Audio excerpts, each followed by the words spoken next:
Most welcome dear students, class 10th के UP board के बच्चे हों चाहे अदर स्टेट के बच्चे जो कि इंग्लिश मीडियम से पढ़ रहे हैं, उनके लिए आज का यह सेशन जो है साइंस का बहुत ही ज़्यादा मोस्ट इंपॉर्टेंट है, क्योंकि इसमें हम लोग बात करने वाले हैं उनके most important short type question answer के बारे में। तो डियर स्टूडेंट्स, वीडियो को बिना स्किप किए लास्ट तक बने रहिएगा, क्योंकि यूपी बोर्ड की बात हो गई चाहे अदर बोर्ड की बात हो गई तो इंग्लिश मीडियम में लेक्चर बहुत ही ज़्यादा कम है। देखिए, सीबीएसई पर लोग बात करते हैं, आईसीएसई पर लोग बात करते हैं, लेकिन जो ये बोर्ड बन जाते हैं, जो पार्टिकुलर बिहार बोर्ड में इंग्लिश मीडियम की बात हो गई, यूपी बोर्ड में इंग्लिश मीडियम की बात हो गई, एमपी में इंग्लिश मीडियम की बात हो गई, तो उन पर बातें बहुत कम हुई हैं। तो डिस्टेंस ये जो चैनल है डीजे सर, वो मुख्य रूप से इन बच्चों के लिए है, उनके सहयोग के लिए। तो डिस्टेंस से अपने क्लासमेट पर शेयर करें और वीडियो में अंत तक बने रहें, क्योंकि सभी जो प्रश्न शामिल किए गए वो एक से बढ़कर एक हैं। और वीडियो को स्किप अगर आपने कर दिया तो समझ लीजिए आप बहुत बड़े प्रॉफिट से छूट जाएंगे। तो डिस्टेंस का लाभ उठाइए, खुद भी लाभान्वित होइए और दूसरों को भी लाभ पहुँचाइए। तो डिस्टेंस बस कुछ भी नहीं करना, आप लोग को फटाक से शेयर वाले बटन पर जाइए और शेयर कर दीजिए इसे। चलिए स्टार्ट करते हैं पहले प्रश्न को। What is Mendeleev periodic law, explain it. देखिए डिस्टेंस, बात कर रहे हैं मेंडलीव पीरियोडिक लॉ क्या होता है। अकॉर्डिंग टू, अगर हम लोग बात करें, देखिए तो according to this law the physical and chemical properties of elements are periodic function of their atomic masses. देखिए, एटॉमिक मासेस के बेस पर जो पीरियड टेबल को बनाया गया था उसे ही मेंडलीव पीरियोडिक लॉ कहते हैं हम लोग। ठीक है डिस्टेंस, बहुत ही मोस्ट इंपॉर्टेंट है। जो पीरियोडिक टेबल बनाया गया था वो किसके बेस पर बनाया गया था, उसकी physical and chemical properties of elements को जो अरेंजमेंट किया गया था वो एटॉमिक मास के बेस पर किया गया था। ठीक है ना, एटॉमिक नंबर के बेस पर नहीं, एटॉमिक मास के बेस पर किया गया था। इसे हम लोग मेंडलीव पीरियोडिक लॉ कहते हैं। ठीक है, that's is when the element are arrange in increasing order of their atomic weights the properties repeat at regular intervals. तो रेगुलर इंटरवल्स को अपने क्या करेंगे, वो रिपीटेशन करते हैं। एटॉमिक जो वेट होगा वो प्रॉपर्टीज को अपने वो रिपीट करते हैं। ठीक है दोस्तों, ये बहुत ही ज़्यादा इंपॉर्टेंट है आपका मेंडलीव पीरियोडिक लॉ। ये नियमित तौर पर आपके बोर्ड एग्जामिनेशन में किसी न किसी सेट में हर बार ये क्वेश्चन जरूर पूछा जाता है।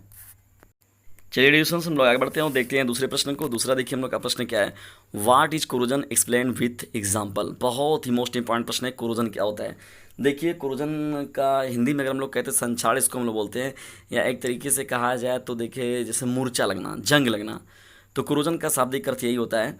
अगर हम लोग यहाँ पर देखिए अगर इंग्लिश मीडियम के बच्चे उनको लिखना होगा इसका आंसर, तो when metal comes in contact with air and moisture under undesirable substances like oxides, carbonates, sulphates, sulphides etcetera are formed on its surface, it is called corrosion. देखिए, पार्टिकुलरली हम लोग बात की, जैसे कोई एयर, कोई अगर आयरन है हमारे पास, तो आयरन को अगर हम लोग छोड़ देते हैं, जैसे कोई गाटर लाया आप लोग, अब उसमें बिना पेंटिंग के उसे छोड़ दिए हैं, तो वो क्या हो जाएगा, गाटर जो होता है वो एयर के थ्रू कांटेक्ट में आकर वो क्या करेगा, उसमें जंग लगने लगता है, मूर्छापन आप देखेंगे उसमें हो जाएगा। या पानी वगैरह कहीं नमी वमी पा गया, कहीं बारिश हो रही है, कोई किसी अगर आप बर्तन को फेंक दिए हैं तो वो देखेंगे वहाँ पर उसमें क्या होता है, ऑटोमेटिकली जंग आ जाता, लग जाता है। तो वो इसका मतलब है कि कोई भी जो मेटल है वो कांटेक्ट के, एयर के कांटेक्ट हो गया एंड मॉइस्चर के कांटेक्ट में जब भी आएगा तो वो उसका ऑक्साइड बना लेगा, यानी उस मेटल का ऑक्साइड बना लेगा, उसका कार्बोनेट बना लेगा, सल्फेट उसका बना लेगा, सल्फाइड बना सकता है उसका। तो ये उसके सरफेस पर ये चीज़ें देखने को मिलती है, तो इसे इस प्रोसेस को हम लोग बोलते हैं कोरोजन। अगर पार्टिकुलरली हम लोग देखिए एग्जांपल के बारे में बात करें तो रस्टिंग ऑफ आयरन्स, देखिए लोहे पर जंग का लगना, ठीक है, रस्टिंग ऑफ आयरन्स हो गया, ब्लैकिंग ऑफ सिल्वर, सिल्वर का जैसे कालापन हो जाता है देखने को मिलता है डिस्टेंस। तो ये दोनों महत्वपूर्ण रूप से जो एग्जाम्पल है वो कोरोजन के हैं। ठीक है, और ये बहुत ही ज़्यादा इंपॉर्टेंट प्रश्नों में एक है। डियर स्टूडेंट्स, उन्हीं प्रश्नों को शामिल किया गया जो कि बहुत ही ज़्यादा इंपॉर्टेंट है और इन प्रश्नों के आने की पूरी संभावना आपकी बनी हुई है। तो बिल्कुल भी वीडियो को स्किप मत कीजिएगा, एकदम लास्ट तक देखिएगा। और एक से बढ़कर एक प्रश्न है, दो प्रश्नों का मैंने यहाँ पर डिस्कशन आप लोग के साथ किया, दोनों एकदम बेस्ट थे। थर्ड प्रश्न की ओर बढ़ते ये और भी ज़्यादा मोस्ट इंपॉर्टेंट है। Write a short note on saponification. देखिए, साबुनीकरण की बात हो रही है। स्पॉनिफिकेशन क्या होता है, the formation of soap and glycerol is a result of hydrolysis of vegetables oil and fat by alkali is called saponification process.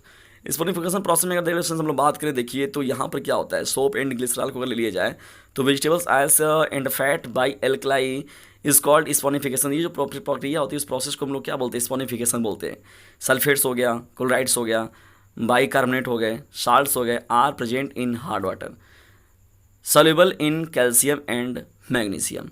तो डिस्टेंस देखिए, स्पॉनिफिकेशन जो प्रोसेस है वो बहुत ही ज़्यादा इंपॉर्टेंट है। यदि वेरी शॉर्ट टाइप में या शॉर्ट टाइप में पूछे अगर आपसे, तो इतना आप अगर लिख देते तो समझ लीजिए इतना बहुत ही पर्याप्त रहेगा।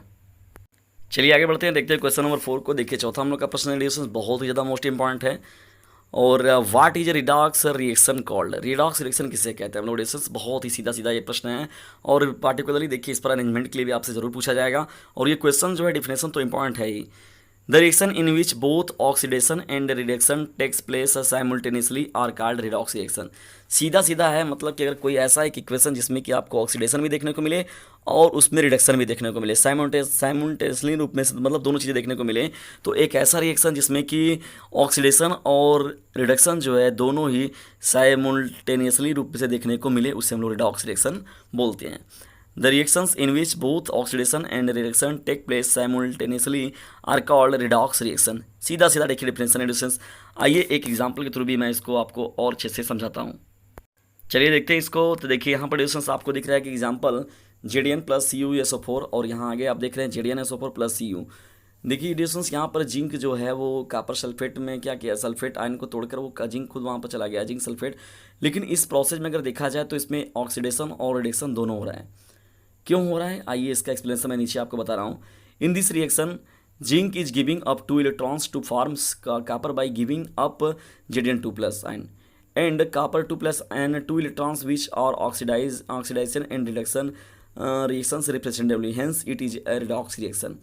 देखिए दोस्तों यहाँ पर क्या हो रहा है, जिंक जो है वो जिंक सल्फेट जिंक जो है जिंक 2 प्लस में कन्वर्ट हो रहा है, तो इसका मतलब यहाँ इलेक्ट्रॉन रिलीज हो रहा है, ठीक है ना। और यहाँ पर जो CuSO4 यहाँ पर देखते हैं इलेक्ट्रॉन क्या कर रहा है, गेनिंग। तो यहाँ पर क्या रहता है, इलेक्ट्रॉन का निकलना और इलेक्ट्रॉन का लेना, ठीक है दोस्तों। ऑक्सीडेशन और रिडक्शन का सीधा सीधा ये डिफिनेशन है। तो यहाँ पर ऐसा डिफिनेशन जिसमें कि ऑक्सीडेशन और रिडक्शन दोनों हो रहा है। तो ये जो एग्जांपल आपको दिया गया इसमें दोनों ही जो ऑक्सीडेशन और रिडक्शन दोनों रिएक्शन है वो रेस्पेक्टिवली रूप से देखने को मिल रही हैं। तो कहा जाएगा डिफरेंस कि ये एक रिडॉक्स रिएक्शन का एग्जांपल आपका हो जाएगा। चलिए डिफरेंस हम लोग आगे बढ़ते हैं, देखते हैं क्वेश्चन नंबर 5 को। और ये आज के सेशन का हम लोग का अंतिम प्रश्न भी रहेगा। Right the name and chemical formula of washing soda. बहुत ही मोस्ट इंपॉर्टेंट प्रश्न है डिफरेंस। देखिए केमिस्ट्री का ये मोस्ट इंपॉर्टेंट प्रश्नों की सीरीज चल रही है। Right the name and chemical formula of washing soda. Sodium carbonate is an inorganic compound. Sodium carbonate जो होता है डिफरेंस वो एक इनऑर्गेनिक कंपाउंड के रूप में अगर बात करें हम लोग, which has the chemical formula Na2CO3। It is also called washing soda और वॉशिंग सोडा सोडा एस के रूप में हम लोग जानते हैं, सोडा क्रिस्टल के रूप में भी हम लोग इसकी बात करते हैं।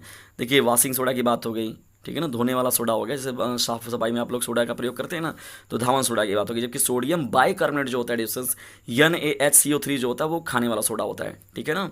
बिल्कुल भी इन दोनों में कन्फ्यूज मत होइएगा। It is a common salt whose aqueous solution is alkaline. देखिए इसका एक्वस सॉल्यूशन जो होता है ये कॉमन साल्ट के रूप में होता है, जिसका कि एक्वस सॉल्यूशन जो होता है वो एल्कलाइन होता है, ठीक है ना। बहुत ही ज़्यादा इंपॉर्टेंट एडिशंस ये केमिकल फार्मूला जो होता है वॉशिंग सोडा का पूछता है कि नियमित तौर पर ये एग्जाम के आपके पूछा गया भी गया है और आगे भी इनके पूछने जाने की संभावना पूरी की पूरी बनी हुई है। डिस्टेंस ये रहा मोस्ट इंपॉर्टेंट 5 साइंस का प्रश्नों की सीरीज। क्वेश्चंस की आज की यह सीरीज आपको कैसे लगी इसके बारे में कमेंट बॉक्स में ज़रूर बताएं। ऑडियंस यदि वीडियो आपके थोड़ा सा भी हेल्पफुल है तो इसे लाइक करें, शेयर करें और चैनल पर नए चैनल को सब्सक्राइब करना बिल्कुल भी ना भूलें। और याद रखिएगा ये जो मुहिम हम लोग का जो मोस्ट इंपॉर्टेंट प्रश्नों की सीरीज़ है वो पार्टिकुलरली जो है वो इंग्लिश मीडियम के जो बच्चे हैं, खासतौर पर वे बच्चे जो कि अदर बोर्ड से हैं या तो यूपी बोर्ड से हैं लेकिन वो इंग्लिश मीडियम से हैं, तो उनके लिए उनके सिलेबस को ध्यान में रखते हुए उनके मोस्ट इंपॉर्टेंट प्रश्नों की सीरीज का अध्ययन करने के बाद उनके महत्वपूर्ण प्रीवियस ईयर का पेपर जो है उनका स्टडी करने के बाद मैं इन प्रश्नों की सीरीज आप लोग के लिए तैयार कर रहा हूँ। तो डिस्टेंस एक आप लोग का भी कर्तव्य बनता है। और सबसे बड़ी बात है कि ये जो ऐसे रिलेटेड ऐसे टॉपिकों पर बहुत कम ही कंटेंट बनाए गए हैं यूट्यूब पर अब तक देखा जाए तो डिस्टेंस एक काम ज़रूर कीजिए, इसका खुद भी लाभ उठाइए और लोगों को भी इससे लाभान्वित जरूर कीजिए।